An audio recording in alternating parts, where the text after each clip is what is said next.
গ্রামে রমেশের ধাবা ছিল। ওর পুরো পরিবার এই ধাবা দেখাশোনা করত। ওর বউ প্রিয়াঙ্কা আর মেয়ে মিনা রান্না করত, আর ও আর ওর ছেলে শুভম খরিদ্দারদের সামলাতো। কিন্তু গ্রামে ওর ধাবা খুব একটা বেশি চলছিল না, তাই রমেশ খুব চিন্তায় ছিল।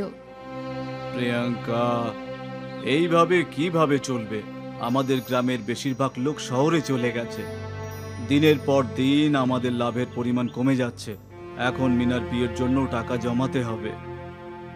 তুমি চিন্তা করো না, ভগবান আছে, উনি নিশ্চয়ই আমাদের সাহায্য করবে। হ্যাঁ, এখন এইটুকুই আশা আছে। আমরা তো সব রকম চেষ্টা করছি। রমেশ আর প্রিয়াঙ্কার কথাবার্তা ওদের ছেলে শুভম শুনে ফেলল, আর ও ভাবতে লাগলো, আমায় যেভাবেই হোক মা বাবাকে সাহায্য করতে হবে। আর এইভাবেই ভাবতে ভাবতে ও হাঁটতে হাঁটতে নদীর পাড়ে এসে পৌঁছালো। শুভমের গ্রামে একটা নদীর পাড়ে ছিল, আর এই নদী ওর গ্রামকে অন্যান্য গ্রামের সাথে যুক্ত করত। শুভম ওর নৌকাতে উঠে পড়ল আর দাঁড় টানতে লাগলো। বাবা বলেছিল যে আমাদের গ্রামের বেশিরভাগ লোক শহরে চলে গেছে, কিন্তু আশেপাশের গ্রামে তো লোকজন আছে। আমরা আমাদের খাবার ওদের বিক্রি করতে পারি, কিন্তু কিভাবে? ও ভাবছিল, তখনই ও দেখতে পেল অন্য নৌকায় একটা লোক বসে চা বিক্রি করছে। চা খাও, চা চা মাত্র 5 টাকা। কাকা, আমায় একটা চা দাও। শুভম ওই নৌকার কাছে গেল, আর ও দেখলো চাওয়ালা ওনার নৌকায় স্টোভ জ্বালিয়ে রেখেছে, আর ওখানেই চা বানিয়ে বিক্রি করছে। কাকা, এটা তো আপনি দারুণ কাজ করছেন। নৌকাতে চা, দারুণ ব্যাপার। আগে আমিও দোকানে চা বিক্রি করতাম, কিন্তু বেশি বিক্রিবারটা হচ্ছিল না, তাই ভাবলাম নৌকাতেই বিক্রি করি। আর আমি ঠিক সিদ্ধান্ত নিয়েছিলাম, এখন সকালে বের হই আর এক গ্রাম থেকে অন্য গ্রামে সারাদিন ধরে চা বানিয়ে বিক্রি করতে থাকি। ধন্যবাদ কাকা। কিসের জন্য? আমাকে সাহায্য করার জন্য। শুভম ওর নৌকা ঘুরিয়ে নিল আর আবার ওর গ্রামে ফিরে গেল। বাবা, আমি একটা উপায় খুঁজে পেয়েছি। কি উপায় শুভম? বিক্রি বাড়ানোর। বাবা, আমরা নৌকাতে খাবার বিক্রি করব। কি? হ্যাঁ মা, আমি এক্ষুনি নদীতে গিয়েছিলাম। ওখানে একজন কাকা নৌকাতে চা বিক্রি করছিল, আর উনি বলছিল যে সারা দিন ধরে ওনার চা বিক্রি হয়। উনি কখনো এই গ্রামে তো কখনো ওই গ্রামে চা বিক্রি করে। ওনার লাভও অনেক গুণ বেড়ে গেছে। বাবা, আমাদের ওই কাকার মতো নৌকাতে খাবার বিক্রি করা উচিত। কিন্তু এটা কিভাবে সম্ভব? সম্ভব। নৌকাতে ছোট্ট একটা স্টোভ বসিয়ে লোকেরা গরম গরম খাবার পাবে, আর আমরা অনেকগুলো গ্রামে গিয়ে আমাদের লাভও বাড়াতে পারবো। এই আইডিয়াটা তো ভালো বাবু। আমরা চেষ্টা করতে পারি, শুধু কয়েকটা জিনিস কিনতে হবে। শুভমের আইডিয়া ওর পরিবারের সবার খুব পছন্দ হয়েছিল। ওরা সবাই নৌকাতে ধাবা খেলার জন্য রেডি ছিল। রমেশ আর শুভম বাজারে গিয়ে ছোট গ্যাসের স্টোভ কিনে আনলো, আর তারপর ওরা ওদের নৌকাতে স্টোভ আর বাসনপত্র সেট করে দিল। এদিকে প্রিয়াঙ্কা আর মিনা অর্ধেকের বেশি খাবার বানানো প্রস্তুতি করে নিল, আর সব রেডি করা জিনিস নিয়ে প্রিয়াঙ্কা আর মিনা নৌকার কাছে গেল। সবাই ভগবানের কাছে প্রার্থনা করলো, আর ওদের নৌকা নিয়ে বেরিয়ে পড়ল। অন্য গ্রামের কাছে যেতেই খাবার, সুস্বাদু খাবার, সবজি, রুটি, পনির, ডাল, ভাত, যা চাইবে সব পাবে। রমেশ নৌকা পাড়ে দাঁড় করালো, আর কয়েকজন ওর নৌকার কাছে এলো। আরে ভাই, এটা আবার কি? এটা হলো নতুন ধাবা। এখানে আপনি খাবার পাবেন, তাও আবার গরম গরম, কম দামে। আচ্ছা, আপনার কাছে কি কি খাবার আছে? তড়কা, ডাল, ভাত, পরোটা, পনির, মাখানি, ফুলকপির তরকারি, রুটি, ছোলা, মশলা, লুচি তরকারি। আরে বাপরে, এত কিছু! আমাকে দুটো পরোটা আর পনিরের তরকারি দাও ভাই। হ্যাঁ। মিনা পনিরের তরকারি গরম করলো, আর প্রিয়াঙ্কা পরোটা বানিয়ে দিল। কত দাম? মাত্র 70 টাকা। আরে বাবা, এত কম! আমাদের গ্রামের হোটেলে তো এগুলোই 120 টাকা নিয়ে নেয়। দাম শুনে অন্য খরিদ্দাররাও অর্ডার করলো। তরকা ডাল আর জিরা রাইস পার্সেল করে দাও ভাই। আমাকে দুটো লুচি তরকারি দিয়ে দেবেন। আচ্ছা দাদা। প্রিয়াঙ্কা আর মিনা ঝটপট খাবার বানাতে লাগলো, আর রমেশ আর শুভম খরিদ্দারকে দিতে লাগলো। প্রথম দিনেই ওরা গ্রামে 8-10 জন খরিদ্দার পেয়ে গেল। যখন খরিদ্দারদের আসা শেষ হলো, তখন রমেশ নৌকা চালানো আরম্ভ করলো। ওরা পরের গ্রাম গেল, আর ওখানে এক এক করে অনেক খরিদ্দাররা ওদের থেকে খাবার কিনলো। আর তারপর আবার পরের গ্রাম। এরকম করতে করতে সন্ধ্যা অবধি রমেশের ভাসমান ধাবা 8টা গ্রামে ঘুরে ফেলেছিল। প্রিয়াঙ্কা, আজ একদিনে 4000 টাকা রোজগার হয়েছে। এটা তো আমাদের ধাবায় 1 সপ্তাহেও হয়নি। হ্যাঁ শুভম, তোর আইডিয়া তো দারুণ। আজ থেকে আমরা রোজ বেশি বেশি খাবার বানিয়ে নিয়ে আসবো। আচ্ছা বাবা, আমি এটা আশা করেছিলাম। এখন আমাদের আর লোকেদের কথা ভাবার দরকার নেই। আমাদের পরিশ্রম নতুন দিক পেয়েছে। আমাদের এইভাবেই পরিশ্রম চালিয়ে যেতে হবে। হ্যাঁ হ্যাঁ। তারপর আবার কি, রমেশের পরিবার রোজ কঠোর পরিশ্রম করতে লাগলো। ওরা নৌকা করে গ্রামে গ্রামে ঘুরে খাবার বিক্রি করতে লাগলো। সবাই খুশি ছিল, কিন্তু ওদের এই উন্নতি রমেশের গ্রামের ছেলে ভানু সহ্য হচ্ছিল না। ভানু রমেশকে হিংসা করত। আমাকে এই রমেশের কিছু না কিছু একটা করতেই হবে, নয়তো ও আমার থেকে বেশি টাকা রোজগার করবে। আমি এরকমটা হতে দেব না। রাতের অন্ধকারে ভানু রমেশের নৌকো ভেঙে দিল। এবার দেখি কি করে তোমরা নৌকাতে খাবার বিক্রি করতে পারো। রমেশ আর ওর পরিবার যখন নদীর পাড়ে গেল, তখন ওদের নৌকার এই অবস্থা দেখে চিন্তায় পড়ে গেল। এবার আমরা কি করব বাবা? নৌকা তো একদম ভেঙে গেছে। আরে আমরা এখন এতগুলো খাবার কোথায় বিক্রি করব? গ্রামের একজন বয়স্ক লোক ওদের এইসব কথাবার্তা শুনছিল। শোনো, তোমরা আমার নৌকা নিয়ে যাও। আমি তোমাদের সবার পরিশ্রম দেখেছি, আর তোমাদের জন্য অনেক লোকেরা ভালো খাবারও খেতে পারে। এই ভালো কাজ যেন থেমে না যায়। তোমরা যতদিন ইচ্ছা আমার নৌকা ব্যবহার করতে পারো। এমনিতেও সারাদিন নৌকা চালিয়ে কিছুই রোজগার হয় না আমার। ধন্যবাদ কাকা, আপনি আমাদের উপর অনেক বড় দয়া করেছেন। আমি দয়া করিনি, এটা তুমি আমার সাহায্য ধরে নাও। কাকার নৌকো ওদের নৌকোর থেকে বড় আর সুন্দর ছিল। শুভম আর রমেশ ওই বড় নৌকাতে গ্যাস স্টোভ বসিয়ে দিল, আর অনেক বানানো খাবারও রেখে দিল। তারপর ওরা বেরিয়ে পড়ল। রোজকার মতোই ওরা অন্য অন্য গ্রামে নেমে খাবার বিক্রি করতে লাগলো। খরিদ্দারও বেড়ে গেছিল, আর ওদের লাভও। সন্ধেবেলায় ওরা ওদের গ্রামে ফিরে এলো, আর রমেশ ওই বয়স্ক লোকটার বাড়িতে গেল। কাকা, আজ আপনার জন্য আমি খাবার বেচতে পারলাম। আপনার দয়ার জন্য ধন্যবাদ। এটা গ্রহণ করুন। আমাদের রোজগার খুব ভালো হয়েছে, আর ওতে আপনার ভাগও আছে কাকা। প্রথমবার নৌকা না চলিয়েও কেউ আমার টাকা দিচ্ছে। 40 বছর ধরে শুধু নৌকা চালিয়েই টাকা রোজগার করে এনেছি। এখন বয়স হয়ে গেছে, শরীরও পেরে উঠছে না। ভাবছিলাম যে নৌকা বিক্রি করে দেব। না না কাকা, আপনার নৌকা বিক্রি করার দরকার নেই। আমরা আপনার নৌকা চালাবো, আর আপনাকে রোজ আপনার নৌকার ভাড়া দিয়ে যাব। ভগবান তোমার মঙ্গল করুক বাবা। বয়স্ক লোকটা রমেশকে নৌকা দিয়ে ওকে সাহায্য করলো, আর রমেশ বয়স্ক লোকটাকে রোজ ভাড়া দেবার কথা বলে ওনাকে সাহায্য করলো। আর এভাবেই এই সাহায্যের ধারা চলতে লাগলো। আর হয়তো এই ভালো মানুষের জন্যই দিনের পর দিন রমেশের ভাসমান ধাবার লাভ বেড়েই চলছিল। আর এসব দেখে ভানু জ্বলে পড়ে উঠল। ও রমেশের ক্ষতি করতে চাইল, কিন্তু না জেনে ওই রমেশের ভালো করে দিল। 1 বছর বাদে রমেশ ওর মেয়ে মিনার বিয়েও অনেক ধুমধাম করে দিল। আর ভানু এখনো রমেশকে দেখে জ্বলে পুড়ে ওঠে।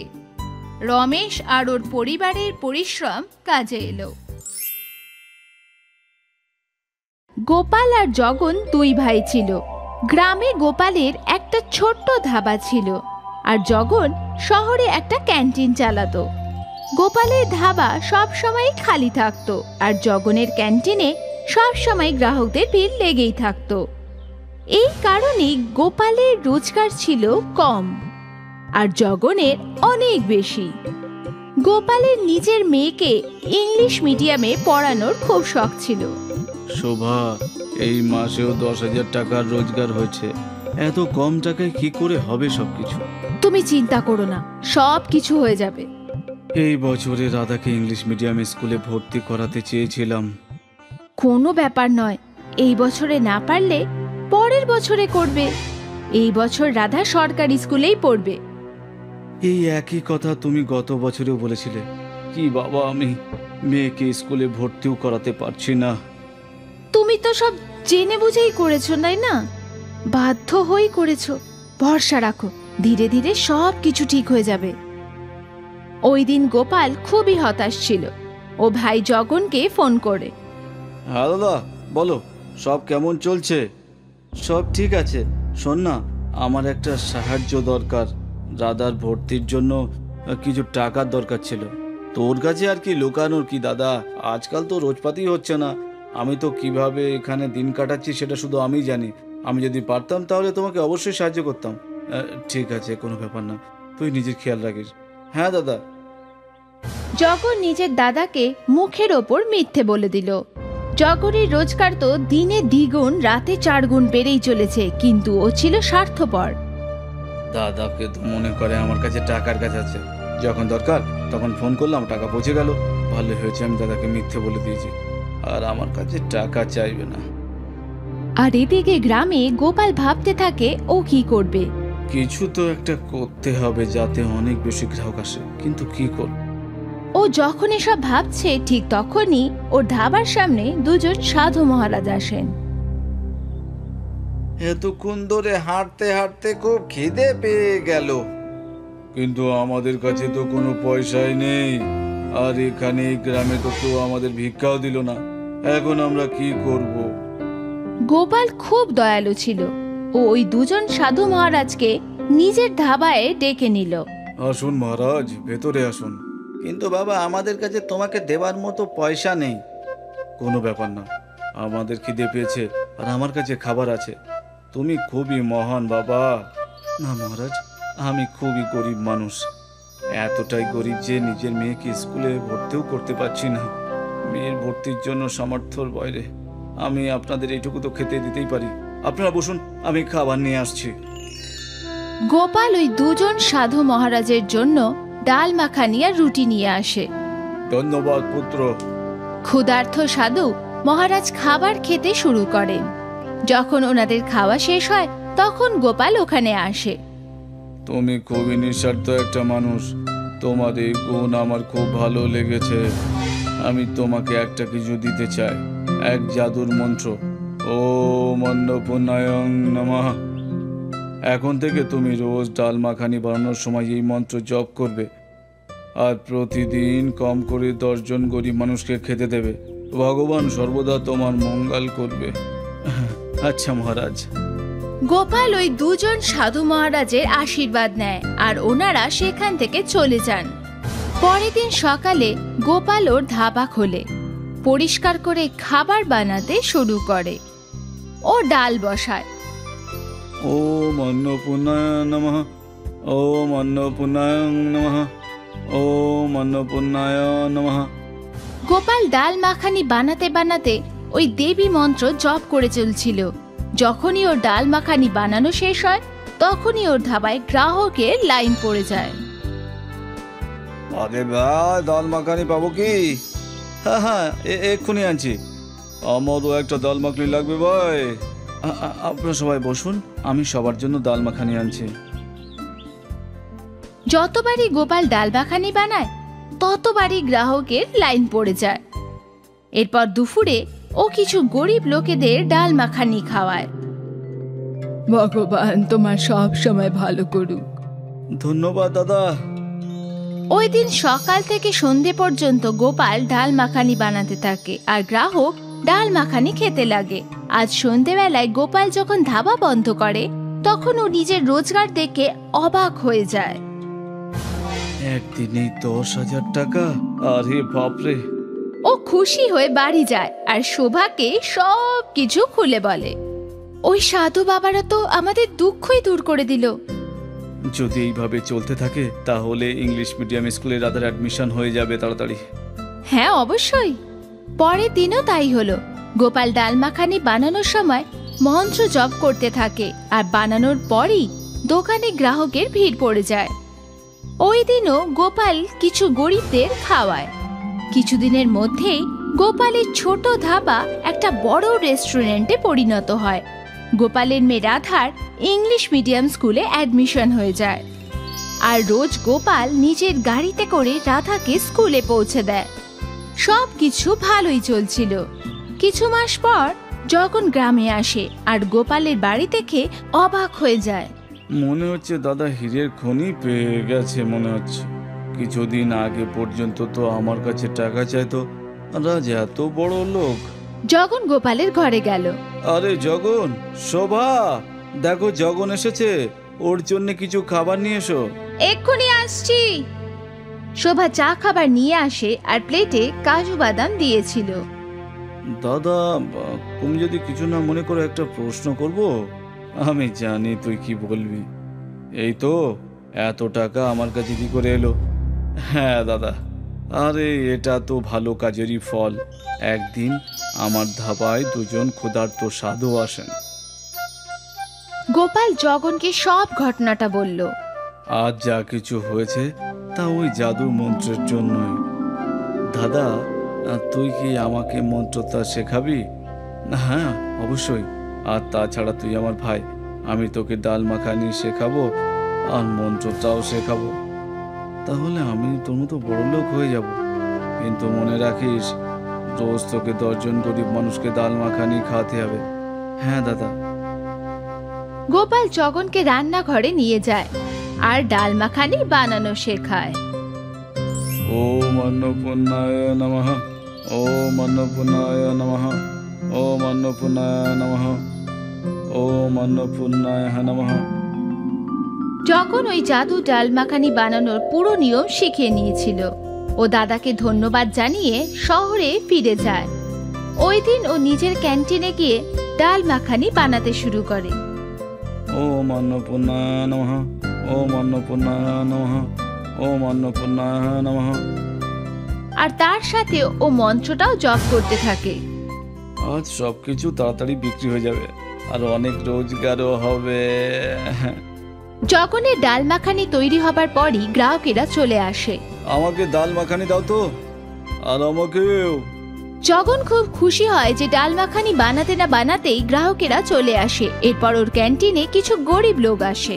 দাদা কয়েকদিন ধরে কিছুই খাইনি, কিছু খেতে দিন। আরে যা এখান থেকে, ক্যান্টিন খুলতেই সব চলে আসে, যা এখান থেকে।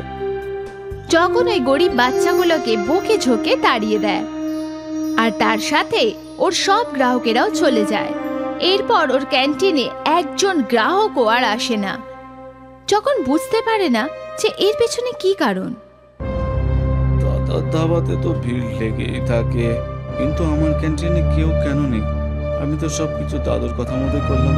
মনে হয় এইসব জাদু টাদু কিছু নেই। দাদা আমাকে মিথ্যে বলেছে, ও আমাকে সত্যিটা বলতেই চায় না। ও কিছু ধন সম্পত্তি পেয়েছে, নিশ্চয়ই আমাকে কিছু দিতে না হয় সেই জন্য এইসব বলেছে। যখন ওই মন্ত্রে যে জাদু আছে তা বিশ্বাসই করতে চায় না। ওই দিনের পর ও আর কোনো রকম চেষ্টাই করে না। যখন নিজের ভুলটা বুঝতে পারে না যে ওকে গরিবদেরও খেতে দিতে হতো। গোপাল মন্ত্রের জপ আর ভালো কাজের জন্য ধনী থেকে আরো ধনী হয়ে যায় আর জগন ওই ছোট ক্যান্টিনেই বসে থাকে। ভালো কাজের ফল সব সময় ভালোই হয়।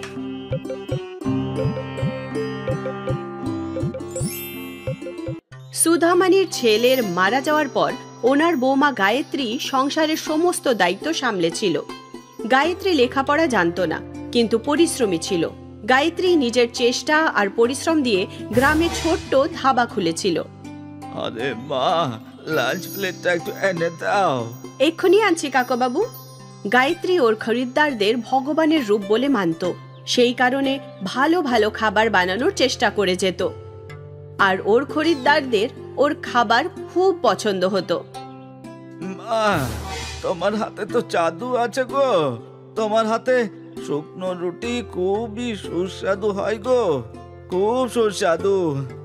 এসব হলো মা অন্নপূর্ণার দয়া কাকাবাবু। সে তো বটে মা, তুমি নিশ্চয়ই হলে অন্নপূর্ণার রূপ। কোথায় কাকাবাবু, আমি তো তার একজন ছোট্ট ভক্ত। উনি তো সবার ওপরে, গোটা পৃথিবীর পেট যে ভরেন। মা অন্নপূর্ণা হলেন অতুলনীয়। গায়ত্রী ছিল মা অন্নপূর্ণার ভক্ত, সেই কারণেই ও নিজের ধাবার নামও রেখেছিল অন্নপূর্ণা ধাবা। ও রোজ সকালে আগে মা অন্নপূর্ণার পুজো করত এবং তারপর খাবার বানানো শুরু করত। আরে মা গায়ত্রী।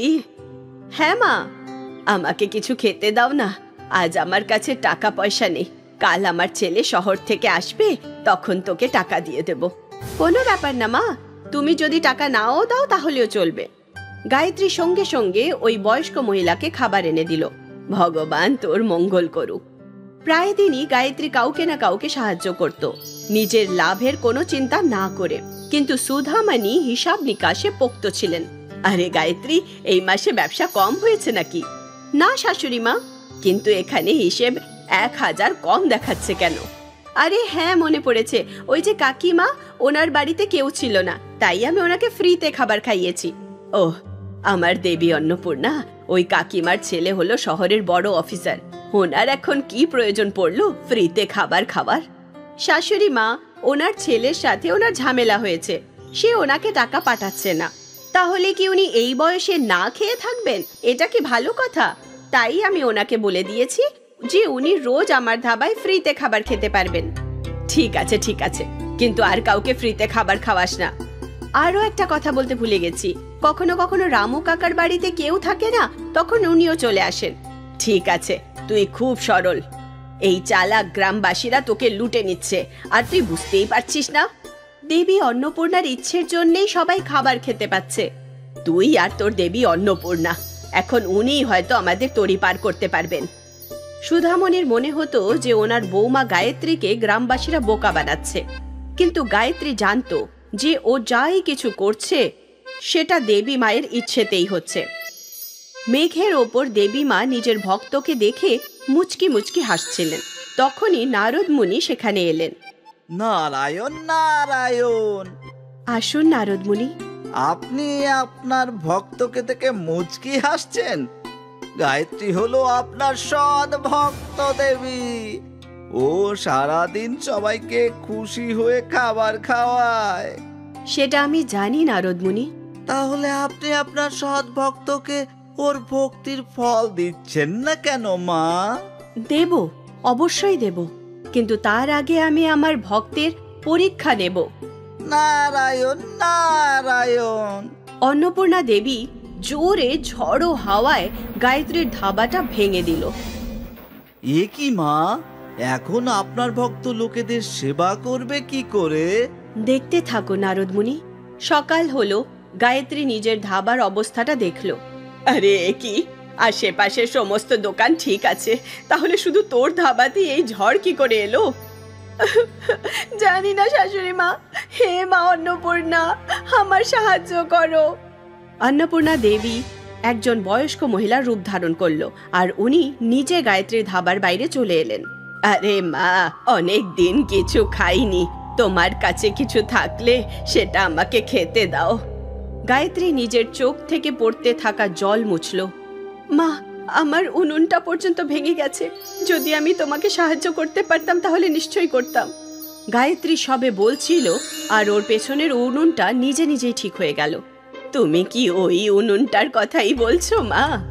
গায়ত্রী পেছনে দেখলো, আরো অবাক হয়ে গেল। প্রায় কিছুক্ষণ আগেই ওই উনুনটা পুরোপুরি ভাঙা অবস্থায় ছিল। মা অন্নপূর্ণা এই ক্ষুধার্ত মহিলার পেট ভরাতে চান। গায়ত্রী সঙ্গে সঙ্গে উনুন ধরালো আর ওই বয়স্ক মহিলার জন্য খাবার বানালো।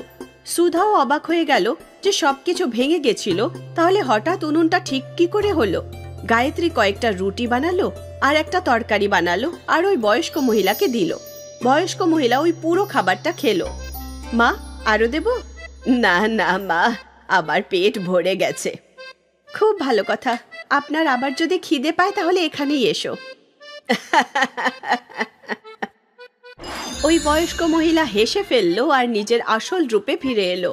নিজের সামনে মা অন্নপূর্ণাকে দেখে গায়ত্রী আর সুধা দুজনেই তার চরণে এসে পড়ল।